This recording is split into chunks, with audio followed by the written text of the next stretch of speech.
Welcome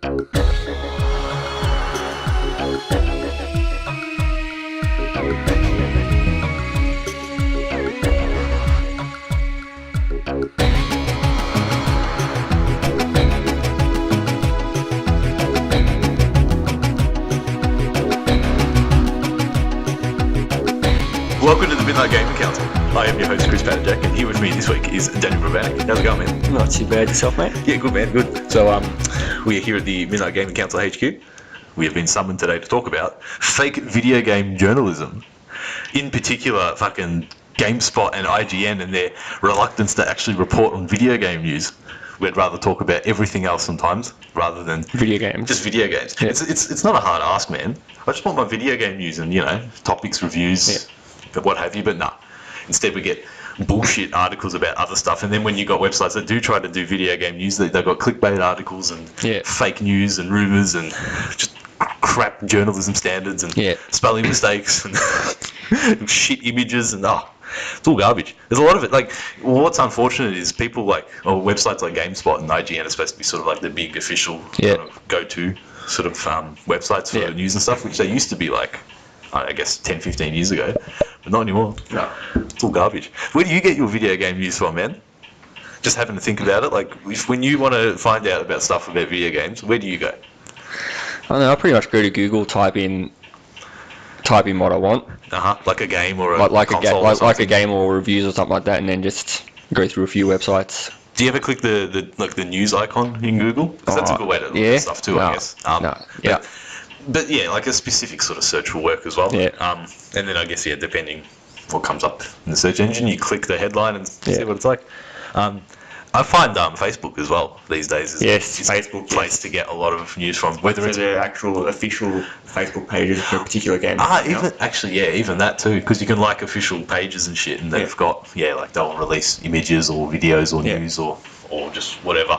But not like before the days of social media, and it was very easy to sort of chat to people and send links and stuff. You have to go to these good websites, which are now shit, and everyone tries to get in on it as well, because everyone's on the internet now, and everyone thinks they can write about games and whatnot. And half the time it's just them spouting opinions or bullshit, and it's not good enough. But we'll start off with GameSpot and IGN, or Lame Spot, Gay Spot, whatever you want to call them. Just the last few years they've just gone really downhill. They've been reporting anything but games. Exactly. It started off with like movies at first, and now it's like TV shows, comic books, fucking Star Wars, Game of Thrones. See, we're getting off topic completely now. I thought we were supposed to be talking about video games on this podcast. Don't want to talk about like the next Avengers movie or something. That's not we're not a movie podcast, and GameSpot is not a movie website. If I want movies, I'll go to I don't know, IMBD, whatever it's fucking called. What they talk about is in their name. What they're meant to talk about is in their name. Yes, GameSpot. It's like if you went to like GameStop in America, and if they sold stuff other than video game related items, it just wouldn't make sense. No. So same shit here. So this is a spot that we want to go to for games. Precisely. So but nah. Instead, they've got other bullshit on there. And then to make it worse, in the last few years, as is a trend with the internet these days and articles and whatnot, it's all clickbait shit. It's like, I'm just going to make up some bullshit here. The Fortnite developers are taking away a gun for this reason. Like, tell us the reason. If I'm interested, I'll open up the fucking article. Or PUBG developers are suing Fortnite developers for copyright. And just other bullshit, and they don't delve into why or just whatever. I've found there's a lot of like the equivalent of rickrolling with some of the articles. Just to get you to go on the website, get some likes and clicks. YouTube's the same too. YouTube's filthy for that sort of shit, where people just upload like, just a clickbait sort of headline and then like an image over it as well. You're like, that looks funny or whatever, and it's just nothing related, or it's just bullshit. Or it's just nothing of substance. Like, if I go to GameSpot, I want to read reviews, I want to read news, I want to read... On games. Games, exactly. So like, GameSpot started in 1996, Now, that's a big catalogue of, like, reviews and games and stuff that they've... A big database that they've got on their website. They could go back and do stuff from the 80s or 70s and do some features from there, and, if they need to branch out and do some more shit... instead of doing stuff not related to games, Yeah. actually dedicate yourself to Games. video games. Yeah. That would be something nice. Also, because this is on my mind too, I would happily pay for a subscription fee to a website that was going to give proper gaming news. If it was just gaming news. And if it was proper, like, not clickbait, no ads, no garbage. Yeah. And speaking of, like, a lot of these websites that make, like, videos now as well for, Yeah. like, news and shit.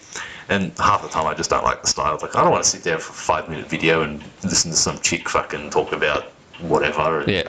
Nah, I'd rather just read about it. So I found that, like, with some of the IGN videos they're doing, like, it's like a news report sort of thing, like breaking news. Ah, yes. And, like, they have, like, a desk set up and they'll have, like, 2 guys chatting about whatever. And, like, they're probably just nerds or just some, whatever. It's just shit. So it's like when you go to EB Games and there's people there working that don't know anything about video games. And they just hide because they look, they've got big tits or something. Like, do your job properly. But yeah, video game journalism is going downhill very fast, just because of the general like clickbait culture of the internet and just top 10 reasons or top 10 images or just whatever shit like that. Some of the articles are good. I will give GameSpot and IGN credit here and there. Sometimes they will release a good feature, or they'll do like recently GameSpot have been doing top 10 games of 2008 or whatever. Like, all that stuff's good. Keep it up. I don't want to keep scrolling and then read like, oh, Game of Thrones season 7's been cancelled or some shit. Like just some garbage like that. I don't know. Just general bullshit. Yeah, speaking of websites, like I'm big on Pokemon, and there's one particular website that's very reputable for Pokemon news called Cerebi.net. Is it like a fan-driven sort of website? So it's like a fan-driven site, and whenever any news or anything gets released, it's up on the website within a couple of days. Yeah, if it's legit and sort of real, and there are some good amateur sites out there for particular games or consoles even. Usually those are good. Sometimes they'll run ads and stuff, but it's nothing bad or intrusive. Like there's no it's just that pop culture element, I guess, for lack of a better word, where like it's really loud and flashy, and like GameSpot are a bit like that, and whatever. I think with the evolution of social media, it's getting a lot worse as well. It really has, yeah. I mean, they have to do it to sort of, I guess, keep up or whatever, but there's a better way to do these things. Like if people on YouTube can make awesome in-depth videos and stuff and not make any money off it and just do it for the fun of it, just for the fun of it and for the love of video games and stuff, surely people who do this for a living can also develop sort of that shit as well. But generally not. I mean, sometimes I'll do graphics comparisons, I guess. That's a popular one. Yeah. Because people like to see differences in graphics and shit. That's not necessarily... like side-by-side videos with like PlayStation 4 and Xbox One. Yes, and sometimes you can interact and have like a slider so you can view them and stuff. Like that stuff's cool. But then like the next day they'll just have some bullshit about a recent rumor lately is the Black Ops 4 might not have single player or whatever, and all the a lot of the shit websites are just jumping to that sort of stuff just to get like likes and clicks and shit. But see, the thing is with something like that, we don't know if it's true or not until it's actually officially out. So for all we know, it could be true. It could be, exactly. But because it's something so outlandish, and if it's just a rumor, it's hard to take it seriously when websites for a game as big as Call of Duty, for them to get rid of single player, that'd be massive. Exactly, that would be a breaking, holy shit, it actually did come true sort of thing. But it sounds like one of those things that actually leads into this very nicely. Something you'd hear in primary school, like just out in the yard or something, like, oh, I heard the next Call of Duty's not having a fucking single player. Shit. Oh, you're a liar, blah, blah, blah. Yeah. Or my brother works for Nintendo and he said this and that. It's pretty much what this sort of shit is too. Yeah. People just, and it all, at the end of the day, it all just comes down to likes, clicks. Yeah. So please like and subscribe sort of shit, Desperate times call for desperate measures. Don't we want that? Please like and subscribe to the channel. Yes, please like and subscribe on the YouTube link, which is somewhere down below. Down below. Yeah, I'll put like a overlay sort of thing on it, and then we'll cut to like an ad as well, like halfway through. That's the other thing that shits me too, like just ads in YouTube, like especially from things like GameSpot and stuff. Like so we'll get an ad for Excess Energy Drink. Yes. For those of you who don't know, Excess Energy Drink is extra tasty, or extra super tasty. Excess, I don't know, but I haven't had any in a while.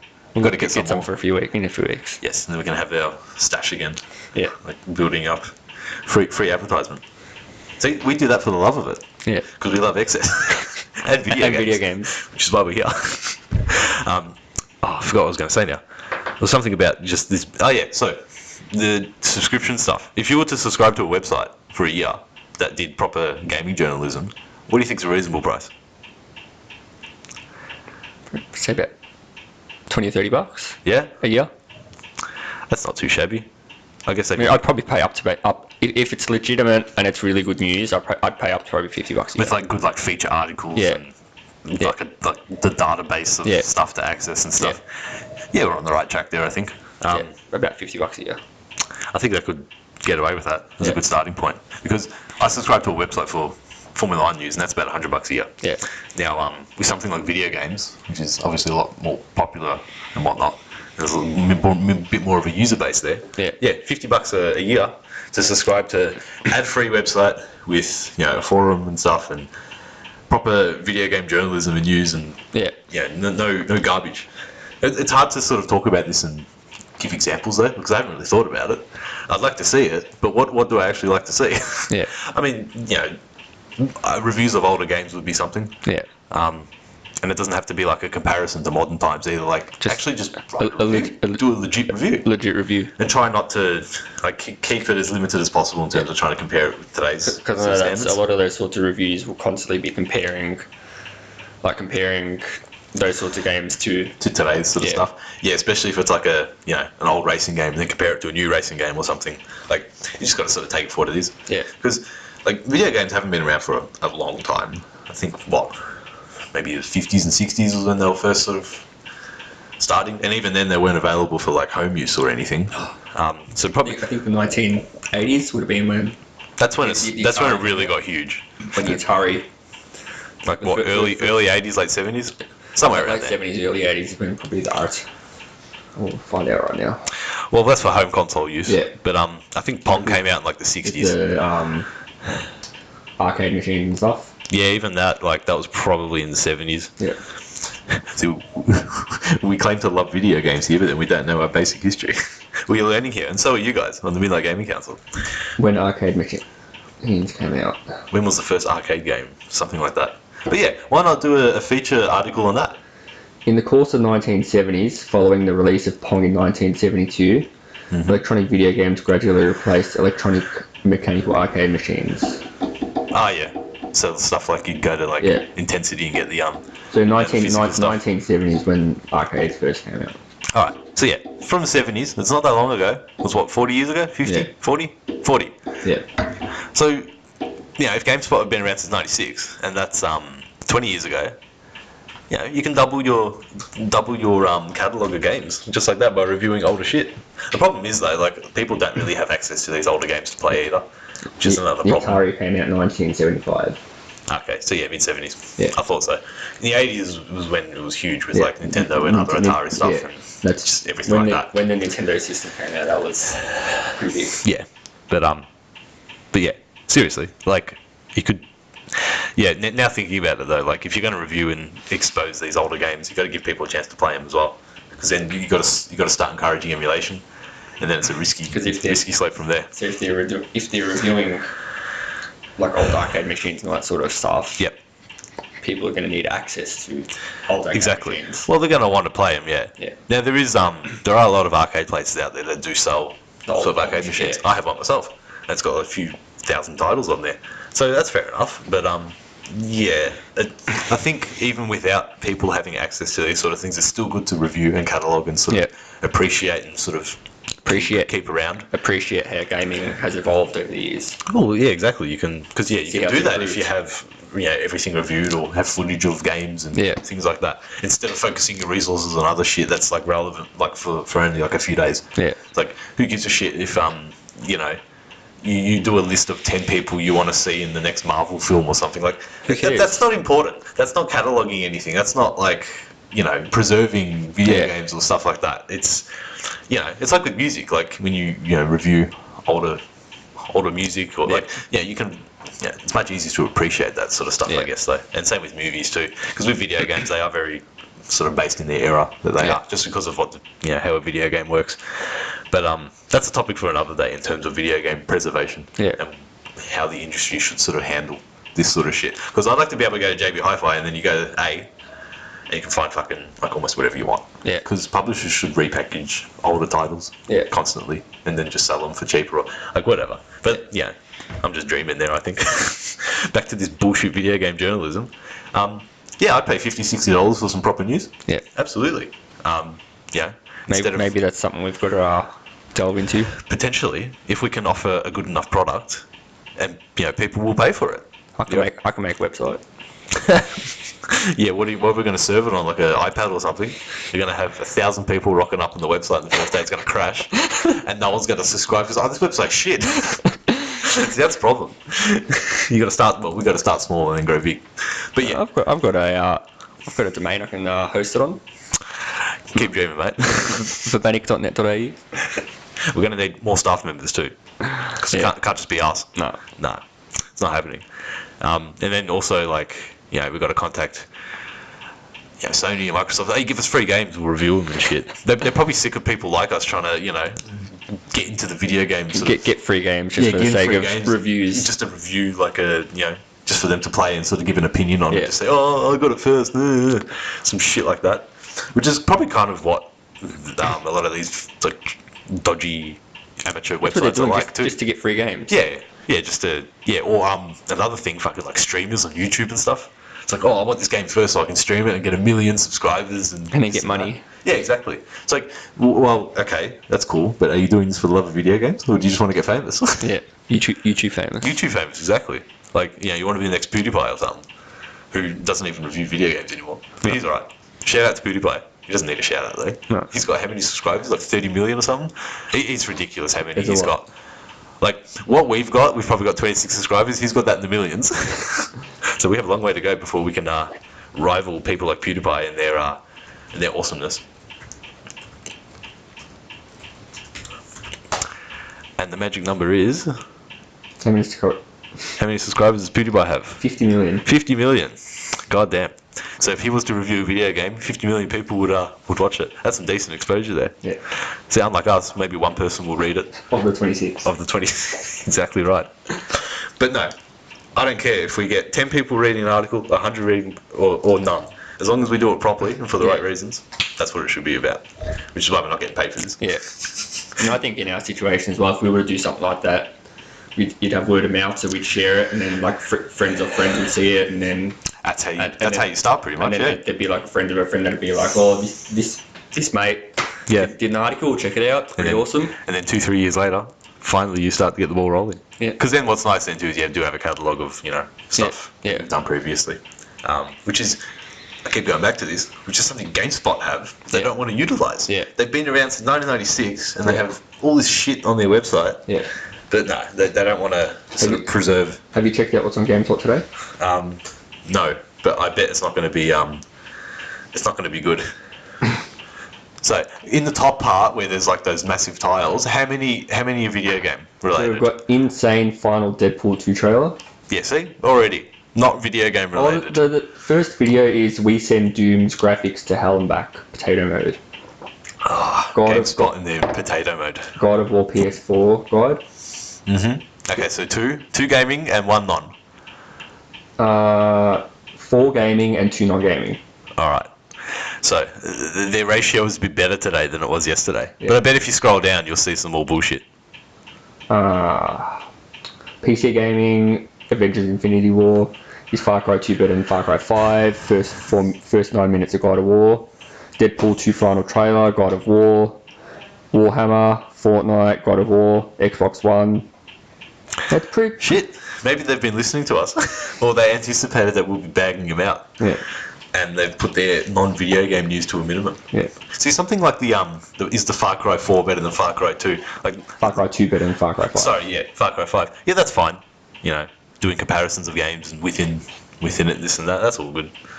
But all the other shit. It's funny, there was a God of War comparison video. and it had God of War, and then the rest of the And then the rest was yes. I don't think that was GameSpot doing that though. No, that's But if they, clever. that would not surprise me if they did that though, just to sort of, you know. as a troll. Yeah, exactly. But again, shit like that is not video game related. Like that's just for likes and clicks, and it's, you know, pop culture garbage. Yeah. It's not something that is, you know, it's like with I don't know.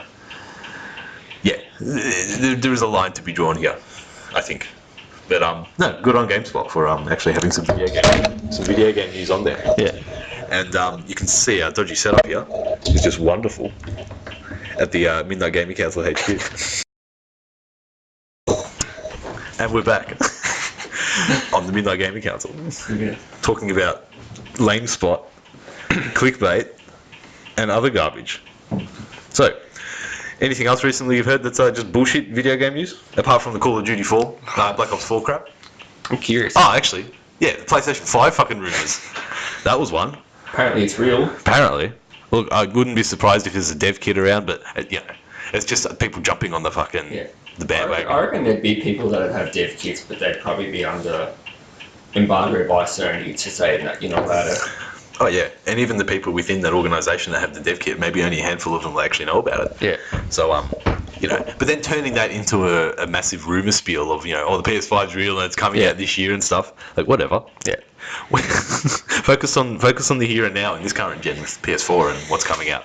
But that's exactly right. There were, like last week, there were videos on YouTube where the title is PS5 official trailer. Oh, and, yes. And you click on it and it's fucking nothing. Nothing. You know what the best part about those videos are? Those fake fucking videos. YouTube's good for this. When you click on it and you straight away you look at the thumbs up and the thumbs down. If it's mostly thumbs down, you know it's fake. Yeah. And you can sort of tell by the name of the channel as well. If the name of the channel was fake news. Name of the channel, the name of the video, the pictures as well. You know, Well, you'd sort of think with something like the PlayStation 5, it'd get Sony's official YouTube channel would. Exactly, in their Facebook and stuff. Yeah. So yeah, that's the thing with big stuff like that. If you type it into Google and nothing comes up, it's obviously not real. But if it's like if you go on Facebook and it's on the official pages, yes, then it's legit. Then it's legit, exactly. But then you get these legit pages with which have the same name and stuff, but they're not. They're not real, obviously. Yeah. And they'll try and pull some shit. But then all you got to do is just look for that blue fucking tick. The official verification crap or whatever. It's like when you see some competitions and stuff like, oh, we're giving away 10 copies of blah, blah, blah. It's just a fake page. Yeah. They just want their likes. They just want their likes, clicks, and fucking sell it off for advertising money and all that garbage. See, we just want to talk about video games, man. And play them. And do reviews too. There will be reviews coming on the channel. See, we're talking about how to do, you know, gaming journalism and reviews properly and stuff. We should set an example. Yeah. And we will. We'll do it. Do one. We will whip things up like this in the Midnight Gaming Council, so everyone else can understand what we're talking about and what we expect from. We'll show GameSpot how it's done properly. GameSpot how it's done, yes, exactly, and and show YouTube how it's done as well. But in general, it's just more about sort of preserving video game knowledge and appreciating it, having gameplay videos and whatnot. And like in 20 or 30 years when the next generation of kids are looking back, they can look back on the back catalogue of reviews and footage and people playing and talking about it within the moment and see how it's like. Exactly right. See, you understand. Yeah. If you can understand, I'm sure everyone else can understand. It's not that hard, man. Like, I want to be able to, like, I don't know. What's a game from the 90s that, like, people these days getting into games would probably have heard of and then GoldenEye? Play it. Yeah, GoldenEye's a perfect example, mate, actually. GoldenEye for its time was that was amazing. If you weren't there at the time, you couldn't fully appreciate just how awesome that game was. I didn't even have a 64, and I was like, it was like that game where it's like, oh, you've got a 64, you got GoldenEye to play split screen or whatever, which was a draw card back in the day. Obviously, the whole 4-player split screen thing. Yeah, you can't exactly play that these days, unless you find the cartridge in the Nintendo 64, or if you want to go down the slippery slope of emulation, which is illegal, obviously. Don't emulate. Nah, do it. It's all right. It's the only way to play older games. The publishers and developers do this to themselves. Yeah. But GoldenEye, if you weren't there back in the day, you couldn't appreciate it. So with footage and reviews and stuff, it allows people to sort of get an idea of what the game was. Yeah. Check it out. Like even full gameplay reviews, like view reviews and stuff. All that stuff's legit. There was this article that I read, which was I found legit. About what? GoldenEye. One of the things that always strikes me as crazy in retrospect is that until something like... So apparently GoldenEye wasn't originally meant to have multiplayer.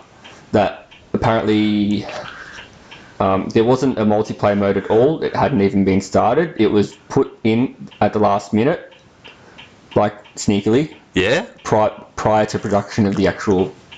Like of the game? Yeah, before it went gold or whatever? Yeah, but before it actually was produced, they snuck the multiplayer into it.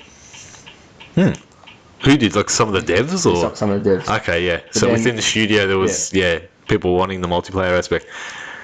For them to actually just whip it up really quickly and to have it four player and working smoothly and stuff, that's pretty decent. Good on them. Yeah, so it says it was put in last minute, something that you wouldn't dream of doing these days, and it was done without the knowledge or permission of the management at Rare and Nintendo. The first they knew about it was when we showed it to them working. However, since the game was already late at that time, if we hadn't have done it that way, it wouldn't probably never happened. Damn. See, that's interesting. See, that's cool. Yeah. See, stuff like that should be shared with the world. Like, behind the scenes development stuff. So there's a chance. There's that chance that we could have never had multiplayer on GoldenEye. Damn. Even more reason to preserve it and show it. Yeah. And show people, hey, this is this is an awesome example of this event or whatever that's happened. Yeah, exactly. Fuck. You can't play. Yeah, you actually can't play GoldenEye these days. You can't even buy it on like Nintendo Store or the 360 store or whatever. Like unless they eventually put it in when they do their virtual console, because I know 64 games are on the virtual store. We're on the virtual store on the Wii U. They have been in the past, yeah. But not all of them. I think it is just a licensing issue with that though. Yeah. But see, doing a piece on that is proper journalism. Yeah. When you delve into the history of the game and not do just garbage comparisons or whatever. See, prior to tonight, you would have probably never known what I just told you. No, absolutely not. See, we've all learned something here. Instead of telling me some bullshit about like I don't know. See, it's hard for me to give examples of what shit because I avoid it.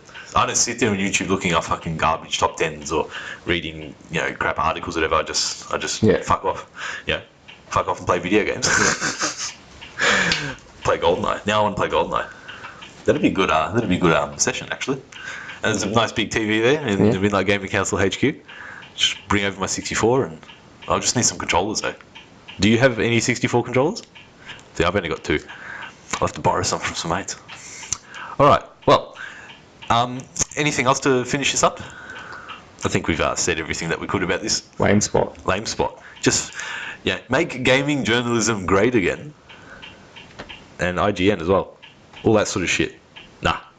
We'll stick to Midnight Gaming Council and appreciate video games for what they are. Start doing some reviews soon. Reviews and, we'll take it from there. I think reviews would be a good way to start. And in the certain style of reviews too. Yeah. See, like I know a review is just an opinion at the end of the day, but I want to try and avoid the opinion aspect of it and just take it for what it is. Yeah. And then showcase a game. Yes, exactly. Showcase and celebrate the game. Yeah. And of course, give it a review relative to other games from its time. So you kind of do want to give your opinion roughly. Sort of. Yeah. You don't want to essentially grill it.